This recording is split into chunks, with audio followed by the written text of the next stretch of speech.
সিরাজগঞ্জের শাহজাদপুরের রবীন্দ্র কাছারি বাড়ির অডিটোরিয়ামে হামলা ও ভাঙচুরের ঘটনায় 2 দিন দর্শনার্থীর প্রবেশ বন্ধ থাকার পর আজ খুলে দেওয়া হয়েছে। দুপুরে কাছারি বাড়ি পরিদর্শন করেন সেনাবাহিনীর কর্মকর্তারা। হামলার ঘটনায় এখন পর্যন্ত 5 জনকে গ্রেপ্তার করা হয়েছে। বাকি আসামিদের গ্রেপ্তারে অভিযান চলছে বলে জানায় পুলিশ সুপার। 8 জুন ঈদের ছুটিতে রবীন্দ্র কাছারি বাড়িতে পরিবার নিয়ে বেড়াতে আসেন এক দর্শনার্থী। এ সময় কাছারি বাড়ির গেটের এক কর্মচারীর সঙ্গে বাগবিতণ্ডা ও হাতাহাতি হয়।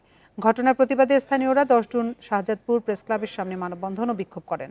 পরে উত্তেজিত জনতা কাছারি বাড়িতে প্রবেশ করে অডিটোরিয়ামে দরজা, জানালা, অফিস রুমে ভাঙচুর চালায়। এ ঘটনায় 2টি তদন্ত কমিটি গঠন করা হয়েছে।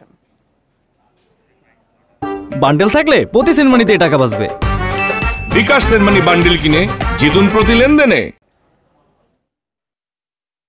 পরবর্তীতে আমাদের জেলা প্রশাসন এবং পুলিশ বিভাগ থেকে নিরাপত্তার বিষয়টা আশ্বস্ত করা হয়েছে। কাছারি বাড়ির যে স্বাভাবিক কার্যক্রম আজ থেকে আবার চালু করার আমরা উদ্যোগ নিয়েছি।